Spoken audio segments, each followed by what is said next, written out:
Hello, everyone, and welcome back to the Nothing Left to Say podcast. I'm Justin, and this is my co-host, Beau, and today we are going to be talking about, how do I put this? Like the privatizations. I was going to say the punishment for being poor. Um, Cost of living. Cost of living. That's a good way of putting it. So we're going to talk a little bit about Texas, a little bit about Flint, Michigan, natural disasters, how they impact our societies. And I do say societies because despite being one country, we have numerous different segments of society. And they're all impacted. My understanding that we live in a society, by the way. New studies have come out indicating that, people do live, in fact, in societies. Right. But I mean economic societies, right? Like everyone is impacted differently by these things. And it just gets more and more apparent every time something big happens, just how little the government cares about poor people. I don't know how else to say it, right? Like, I agree with you. It's like all these horrible things that happen, and there's definitely a group of a number of people in the United States that aren't affected by disasters as much, and there's a large group of people that are. And one of them winds up being the one that makes economic and political decisions. Right. More or less. So can you go ahead and provide some background on what exactly happened in Texas? I know you got family in the area, and you're more familiar with the area than I am. So. Yeah, absolutely. So back in the late 1800s, I believe, but Texas. So there's three massive electrical grids in the United States. There's the East Coast, the West Coast, and Texas. And Texas wanted to be independent ages ago to try and avoid, government oversight or regulation or a bunch of other stuff. But what that meant is that Texas has its own commission to regulate the electricity, and it's not the entire state of Texas, and it spreads, I think, a little bit into Louisiana and some into Oklahoma. But it's more or less Texas.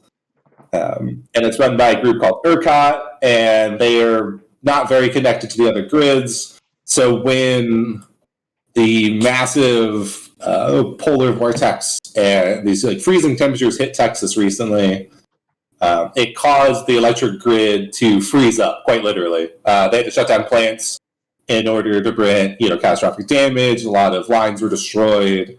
A lot of people blame it on renewable energy and windmills and solar panels having issues with the cold, which they do, but the whole grid was having issues with the cold. That really stemmed from the fact that it wasn't winterized. The effort and the money wasn't put forward to protect the electric grid from these extreme temperatures, and that wasn't pushed onto the grid because the regulations and regulatory committees didn't force the companies to do it. Which, if you're an electric company, you could save a bunch of money by not winterizing your power lines. Sure, I mean, roll those dice. It's Texas, right? How cold is it going to get? Yeah, right. This is a one in whatever storm, which admittedly gets worse and worse as climate change gets worse and worse. Right. So the chance keep going up. But you can make some extra money now for the next couple of years, and then maybe 5, 10, however many years in the future, this one really nasty storm rolls through. They fix a bunch of lines, and you lose some money, and you kind of keep operating. That's that somebody got a fat bonus saving a bunch of money by not doing that. Oh yeah, no, I'm sure there was some financial analyst that crunched the numbers on what it would cost, years before the storm, what would it cost to winterize the electric grid versus what they would spend every year in repairs, and he was like, oh yeah, it's cheaper if we just don't care. I'd imagine that guy got a big old bonus. I want to look it up too, but I'm pretty sure our lieutenant governor actually sued to get it to not winterize. Really? Yeah, I'm looking at it now. But long story short, while I'm looking this up, what this did was it set up the Texas electric grid to just be in a really dangerous position if this weather condition happened. Right. And then it did happen, and then a ton of people lost power. Right. And I mean, it's a cascading effect, right? Losing power means you have no heat. No heat means your pipes freeze. Pipes freezing means your apartments flood, your houses flood. No heat means, you turn to alternatives to warm yourself, like getting into your car with your children to keep them warm and dying of carbon monoxide poisoning. Um, Yeah, or there's burning like treated wood, or right. like scrap lumber in your own house, and God knows what comes out of that. Right, right. And it's not just like the messed up part about it, right, is it's not just like a freak incident where this one thing occurred and, maybe some people got set back a couple $100s because they had to go out and buy firewood or whatever. Like it was turning people's electric bills into five-digit numbers. Like because of the way an electric bill is priced based on supply versus demand. But it's supply versus demand within a single company, not supply versus demand as in I'm just going to go to the cheaper dude down the road. You can't change your electric company. And even if they could, I mean, Texas was affected. It probably would have affected all the companies equally if there were a bunch. Yeah, well, so I mean, Texas is kind of weird because, like I know people in Houston that actually have. You can shop around for different electrical companies in Texas, which is Oh, kind of a okay. weird, Yeah, that is different. weird concept. Um, I'm but pretty like, used to having one option. Wherever you wind up living, whoever services that area is who you get your electric through. no, absolutely. But like, I think the other problem is that, like the people, right? You get these stories of these people getting charged, these ridiculous, $16,000 electric bills. But that comes from the fact that, right, you shop around, and when you shop around, someone's got a really cheap rate. But that rate says that, like, hey, it's a variable rate. It may go up, it may go down. So you keep shopping around, but then when the power goes out because of a giant winter storm, you can't really shop around anymore, and your variable rate right, goes through. right. But like, should that even be allowed? I guess is the real question, right? Because like I get it, right? The person signed the contract, maybe they didn't think about, every natural disaster that could occur and how badly it could affect them or whatever, right? Um but that's I mean besides like the obscenely low moral aspect of it, you can't just like go look at a I mean, I can go look at my meter and see how much I'm using, but I can't see how much I'm getting charged per kilowatt hour in real time, right? Like I would have to call in and find out how much it is at Yeah, this time or go online. But oh wait, there's there's no services all over, right? Internet's down because internet companies are down because they don't have electricity and like it's like this cascading monumental absolute crap show. And yeah, and I think there's a certain stat too. It's great if you have the time and energy and internet connection and all this ability to shop around to check the right. price, to check your meter. But if you work a double shift and you're barely making ends meet, you probably don't have time to sit on your computer a bunch to see like, oh man, these guys have got a couple cents cheaper per kilowatt hour. I'm going to go to the trouble to swap over. Right, Uh, right, exactly. And again, yeah, it disproportionately affects the poor. Like so many yeah, things. and, and I would say, we're this is the way the conversation I feel is heading anyway. But all these arguments of like, oh, should you be able to shop around? Like variable rates, are those okay? I think that's an argument that shouldn't even happen, right? The question is like, why are people paying for electricity? Like a thing that you need to live in the modern era. Yeah, Why is electricity an issue? Why is it not? Or like if you do pay, like why isn't it one company that provides it at a very solid rate that's not predatory in any way? right, right. No, I mean I'm a firm believer in base level utilities, like up to a certain number of kilowatt hours per month being provided to all people. And that can be run, the numbers can be run by someone way smarter than me as to like how much it costs on average to keep your house livable, um, you know, averaged out during summer and winter or whatever, and be like, all right, you get this many kilowatt Yeah, hours, and if you're sitting around, powering up 16 computers, that's on you. But like, yeah, and like you set up pay, a rate. yeah, anything over whatever the amount provided is calculated as this is the livable requirements. then you pay for that, right? No, like I don't think you should be able to set up, like a Bitcoin GPU mining bank in your basement. Right. Right? Right, yeah. Like if you start sucking down like, power, then yes, you should be charged for it. But like basic level utilities, like water, right? We briefly mentioned Flint, and I'm sure most people are familiar with the fiasco that was Flint. But like this idea that like there's ever a time when we can say, you know what, you don't get water, because we dropped the ball, and now you got to pay for it. So have fun paying for yeah, it. right. And these palliative efforts of people bringing in bottled water and like giving people water filters and all this stuff, but Flint's still having issues with water. The compound that is required for all life on Earth to exist. Right? There's no alternative, right? It's not like, it's not it's not like I can just be like, oh, water's too expensive, let me go drink the alternative to water. Like there isn't one. Yeah, It's I'll water. go a couple weeks without water. It's fine. Uh, Right, I don't need to wash my clothes or shower or cook food or not be dehydrated. It's cool. Which, No, I mean, like, it's also it's also kind of mind-boggling to me that not only is this like a controlled and for-profit resource that is the basic requirement for all human life, but it is so much so, and known to be like a potential future shortage or like current shortage in some places, like the droughts in California and whatnot, that you can actually go so far as to trade water futures on the commodities market. I can say I know that water is going to be more expensive 10 years from now, and I can buy contracts that let me get it at today's price, X number of years in the future, so that I can make money off of it X number of years in the future. And that's criminal. Or like, I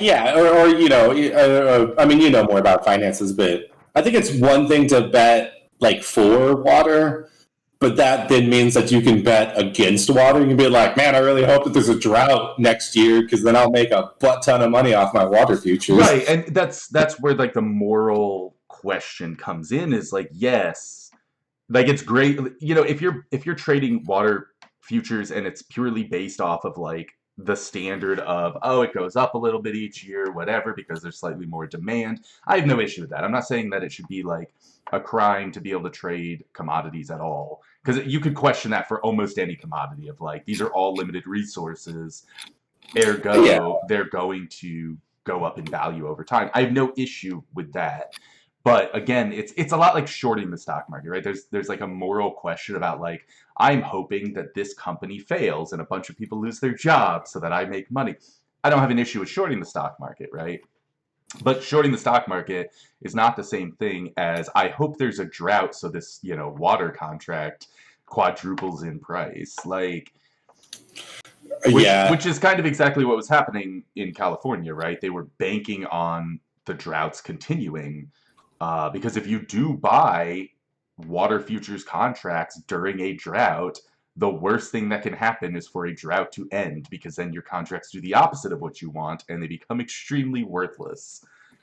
Yeah, no, like people make money on it. That's why it's okay.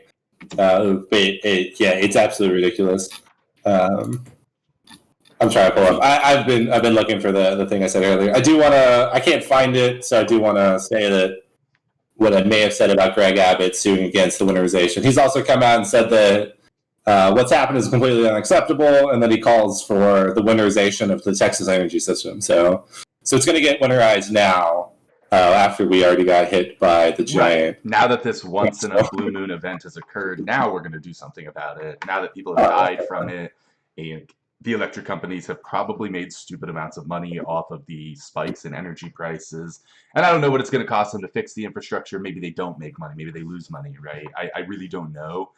So I don't want to like say that it was like this big evil, scheme. No, I think there's so much stuff that it's like, I think a lot of the topics that we talk about, I don't think there's one, mastermind or like even like a cabal or the Illuminati are using these to consolidate power. I think stuff like that's ridiculous, but I think it's just people complicit.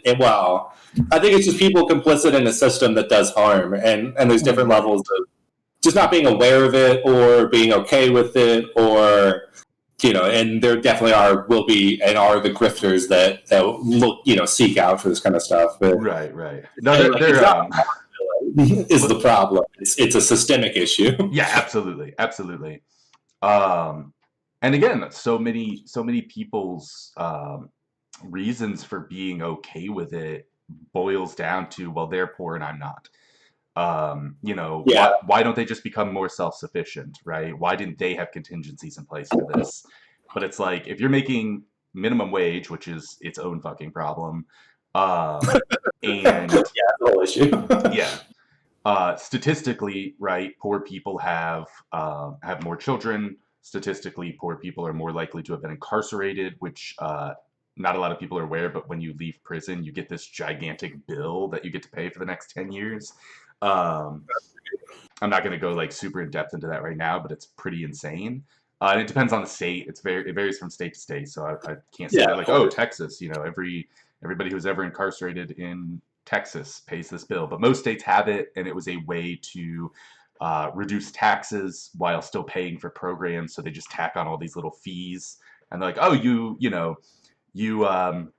forged a check, and you went to jail for 10 years or whatever. So now you get to pay, $50 a month for insert public program here. Which I don't have an issue that they're looking for ways to pay for those programs, but again, it boils down to these things are disproportionately affecting the poor, right? Like, yeah, no, absolutely.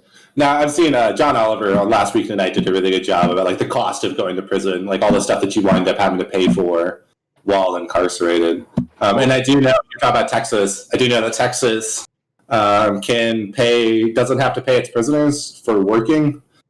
It's free labor. It's great. Yeah. Well, and even places where they do have to pay them, they're not paying the minimum wage even, right?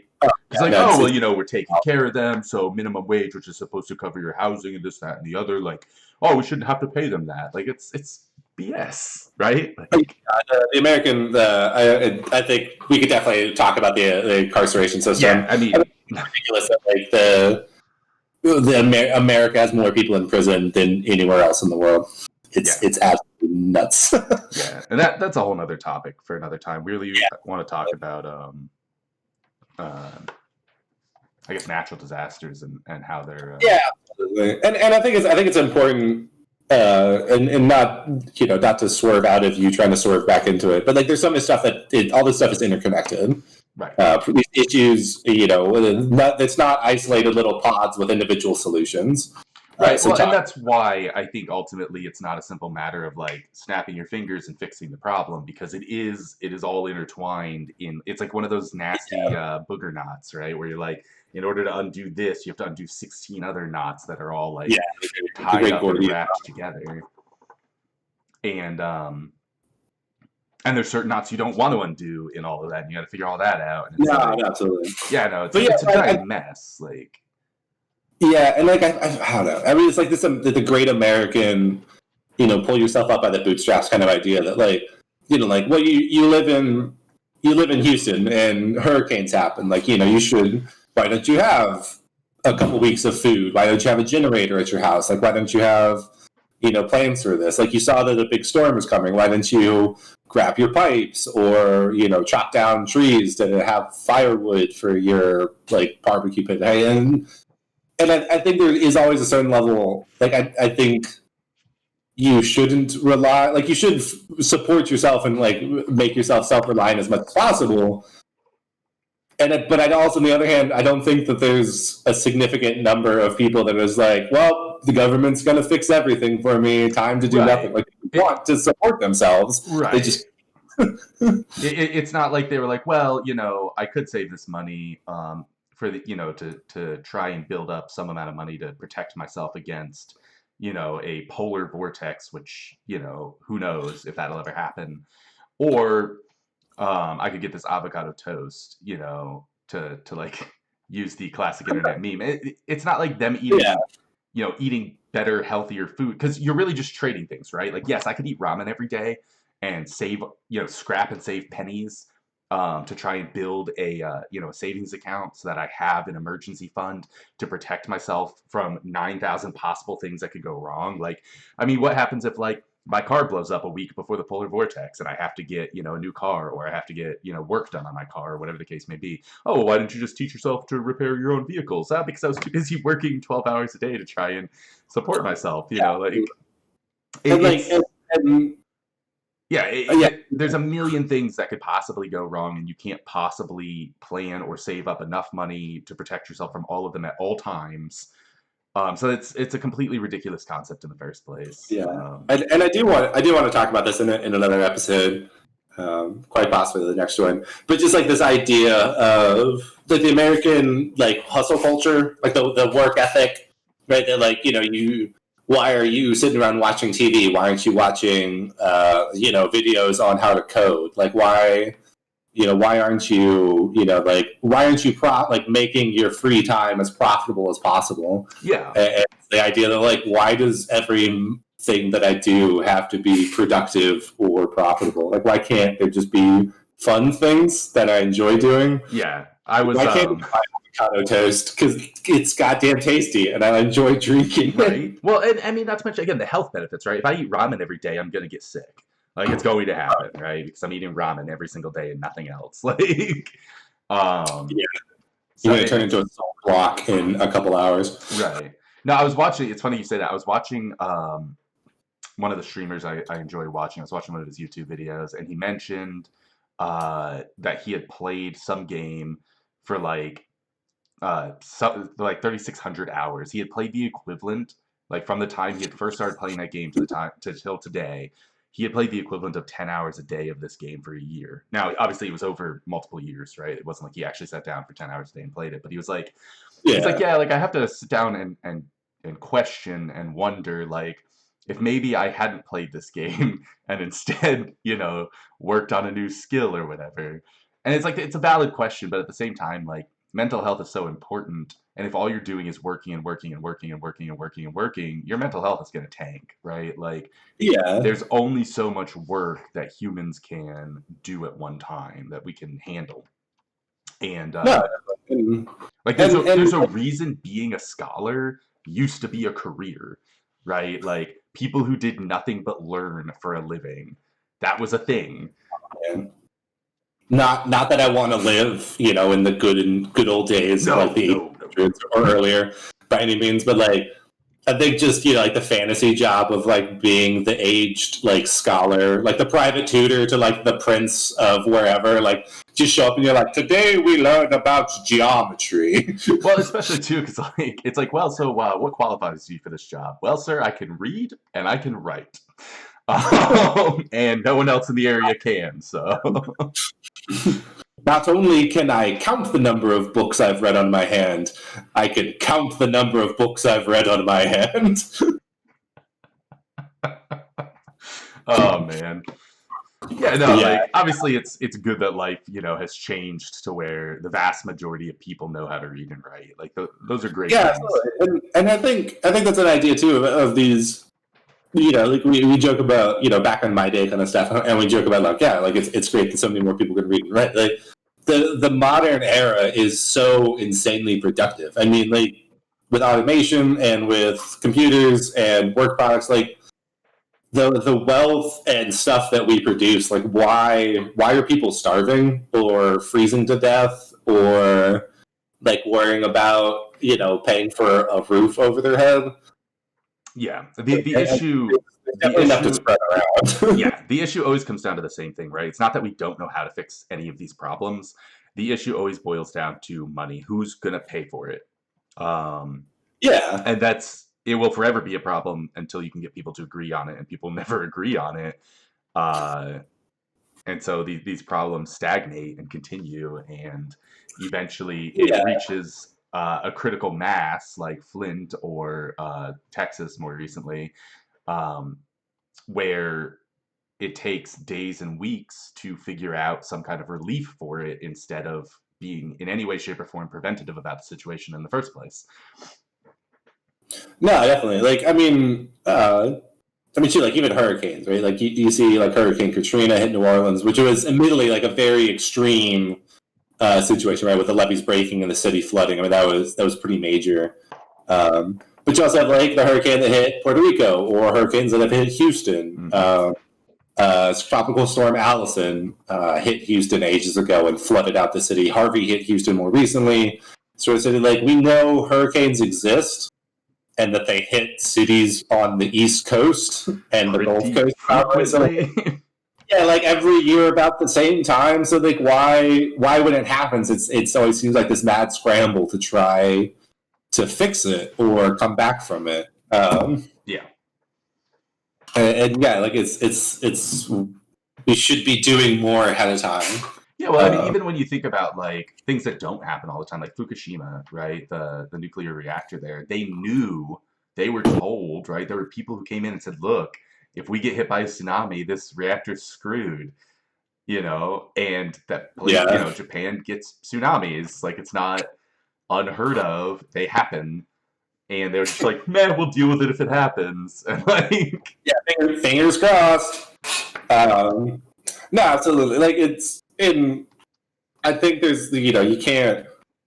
I remember I was having a discussion with a friend of mine, but like why don't we all just wear like high visibility reflective vests and helmets all the time? Like I think there's a certain level of like practicality sure. to safety measure, but we could definitely use a lot more safety measures. is the ultimate that kind of the in discussion Sure, here. sure. I mean, even if the safety measure was having the funds allocated and available should an event occur to be able to actually do something without having to debate for weeks on end in Congress to make it happen, right? Like, Yeah, I mean, just have like, I mean, no, right. You talk about people should be saving up money. You should stop eating avocado toast and have a savings fund. Why doesn't the government have a giant savings fund for like rainy days? In case like stuff like happens, like here's the government slush fund for fixing people's lives after this freak accident happened. yeah, quite literally rainy days in the case of hurricanes. Yeah, no, absolutely. No, Uh, and I said the title of the cost of living.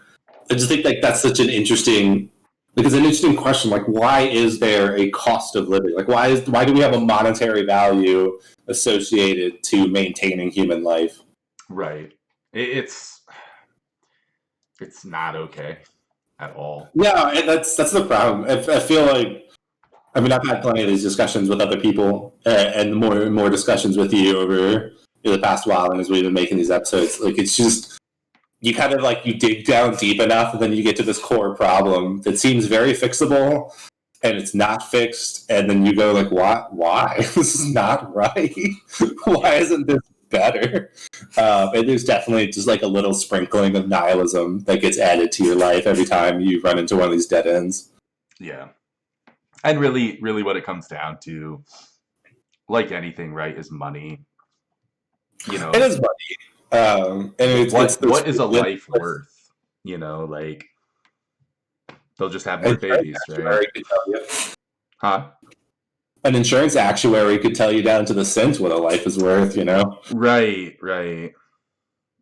No, and I think a lot of core problems. I mean, like there's this relentless need in America to keep making profit, to keep making money, because money is important. You have to buy stuff, but the balance is how much money are we making and what are we sacrificing at the same time, and maybe we don't need to make quite as much money, and maybe we can start fixing the problems around us. Or And the other maybe, thing's about too. Go I was gonna ahead. say maybe there are ways to make money that don't involve killing off everyone that it's built on, right? Like it's like the Yeah. pyramids of Egypt, right? They were built on the backs of well, at the time, slaves. Right. But then the pharaoh was honored for the great work that was done. Um, Oh, and it's like, but who did the work, right? yeah, it sounds like auteur theory. In a No, way, in a way. But like, yeah, but really, it's like the idea. What it really comes down to, right, is you have the poor class, the working class, put their blood, sweat, and tears into something, on the hopes that maybe, just maybe, either A, they'll be able to somehow climb out of this hole that they were most likely born into. It's not like most people are like, you know what, I have it pretty well. I think I'll just jump into the hole of poverty. Like there are Yeah, people, right. yes, there's always cases where somebody squanders their wealth or whatever, right? Like insert XYZ here. I know you can come up with examples, but the vast majority of people are born into their economic situation, right?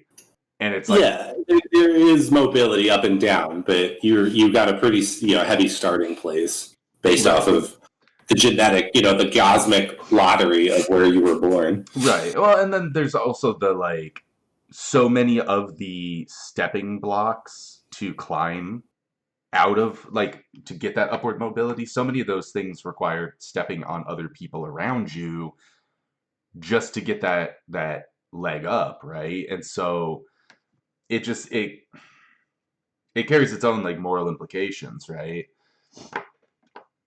No, absolutely. I think I don't necessarily want to talk about it. It reminds me, Gravel Institute's got a really good video talking about like theft in capitalist societies and what that means, and we would definitely put the link down below. I'll remember to add that. But yeah, it talks about this idea of like the people at the top of the system are standing on the shoulders of people below them, and what that means.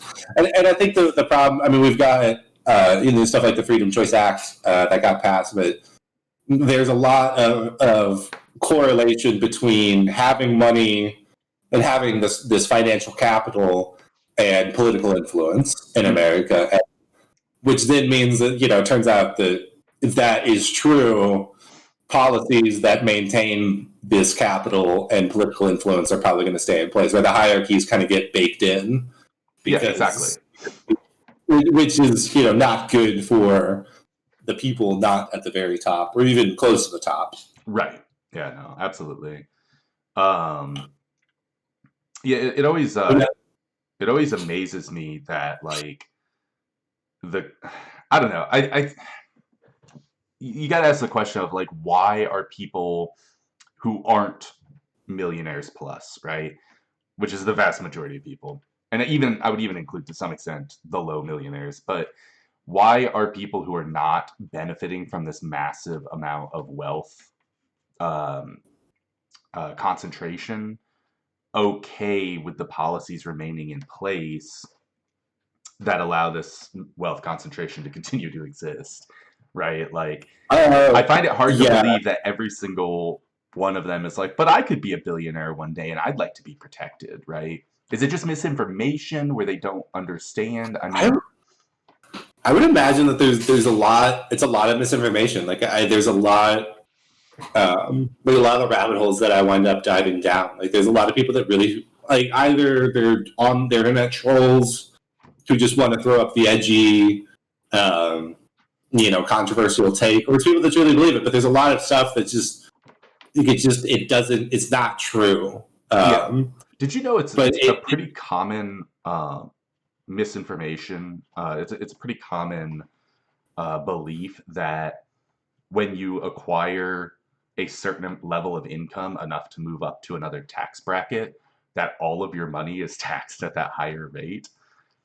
yeah, absolutely. Now I see stuff like that all the time, right? When they're like, "Oh, Bernie Sanders wants to make the tax rate, 50% or whatever the number is." And sidebar, I learned that 75% of statistics are made up on the spot. True.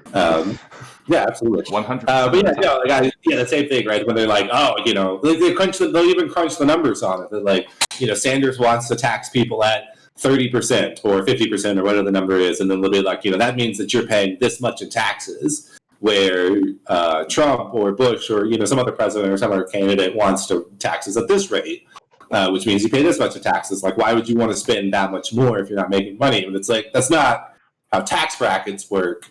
They want to tax people more once you start making more than $1 million or more than $10 million or more than $100,000. It's called diminishing returns, and it's not a bad thing. Yeah. No, like it's just that I think there's a lot of misinformation that gets put out there.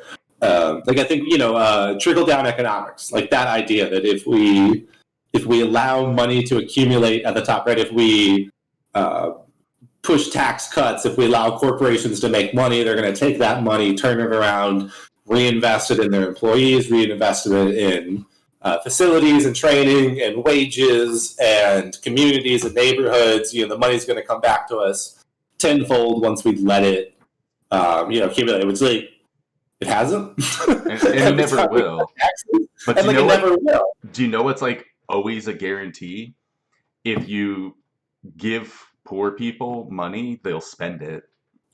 Oh yeah, no, I don't know a single person who's living paycheck to paycheck that if you give them $1,000, they're gonna stuff it in their mattress and never touch it, right? Like, yeah, no. If I'm living on the streets starving and you hand me $20, I will go buy a hamburger immediately. Like, that money will disappear. But yeah, if you give Elon Musk or Bill Gates $20, like, you might not even bother to pick it up. Yeah, no, like the money turns back around. There's a bunch of stuff like that, or ideas that, like, to get back to our topic, like ideas that social welfare programs, right, if you provide a free level, like, standard of living, right, housing or universal basic income or free electricity, free internet, right, that's just going to make nobody's going to want to do anything ever again, because why would you? Because everything's free, and there will be a non-zero number of people that will absolutely do nothing. But even then, it's not who does nothing? Like, who stands in a corner and stares at the wall? You're going to read a book or watch a movie or play a video game or maybe learn how to play guitar or something. Yeah, and even if you have vices, whether it be like drinking or whatever, you got to make money to do those things. So people are still going to work. But now they don't have that looming stress of, will I make my rent payment this month? Yeah, I mean, I think this idea of people don't like work. I mean, if that was true, why do hobbies exist? Why do people spend their time, money, and effort to, I don't know, play disc golf or to paint Warhammer miniatures or to make music? Why? People like doing things, and it turns out they like doing things they enjoy. Yeah, makes them do it more, and it's nice when you have that time off. Look at all of the older retired people who are like, yeah, I'm still gonna go get a part-time job somewhere or whatever, right? Most of them aren't doing yes, there's a subset of people who just don't have any kind of retirement funds, and they do it because they need the money just to get by or whatever, to supplement their retirement. But there's that's great. Work till you die. Yeah. But there's also a large number of people, and again, statistics made up on the spot, right?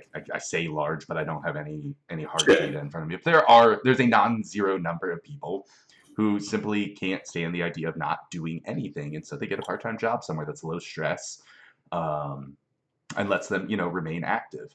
I mean, even just seeing during COVID, right? My wife got furloughed, and just seeing her clawing at the walls because she has nothing to do, in terms of a job, right? All she wants to do is get out and work, or do work as an excuse to get out of the house. But she's not unique in that situation, right? I've got a friend of mine, with the global pandemic, which definitely slots into maybe there should be some safety net for. No, it's okay. They gave some people $600, right? Yeah, I heard that maybe 1,400 is happening. Who knows? I don't know. We got. I'm lucky enough to be right above the cutoff for getting any money. So which it's I'm not complaining, right? Because I am lucky enough to be right above the cutoff, right? Yeah, no. But yeah. But also, $1,400 is nice to get. I mean, yeah, I'm not in a crazy financial situation where I can turn my nose up at over $1,000 and be like, I don't need that. Of course I could use it, right? But no, I thinking about the time off. A friend of mine with COVID and everything, he wound up pulling uninsurance for a little bit, or not uninsurance, sorry, unemployment. Yeah, for a little bit. But then used the time to learn how to cook, and he's been getting really into cooking, and he's learned a lifelong, incredibly valuable skill of how to make good food. It's just to, provide his body nourishment and enjoyment. And he got that because there was a period of time that he was being supported by the government to take time off and learn more about himself. So I think Yeah, absolutely. Yeah, there's so much potential that can come out of just guaranteeing people that you're not going to die. Yeah. It shouldn't be Rolls Royces and mansions and steak dinners every night, but like a one-bedroom apartment, a Toyota Corolla and a flip phone, or like the cheapest smartphone possible. Like, You shouldn't why die doesn't because you're poor. Like, I think. yeah, like no one should. Yeah, like, I think like no one should die because you're poor is a controversial statement for some reason. Well, And yeah, just get like, rich, duh. yeah, right. Just pull yourself out of your bootstraps and get rich because everybody can be a millionaire. I mean, to tell you that everyone can be Bill Gates, it makes Dude, sense. this is America. We all have the same opportunities. There is absolutely, and please, if you don't understand my tone of voice, anyone that's listening, this is a gigantic / sarcastic statement. Yeah, Um, absolutely. yeah, but like, I, I worked very hard through college and built this brand by myself to be able to inherit my father's company. right.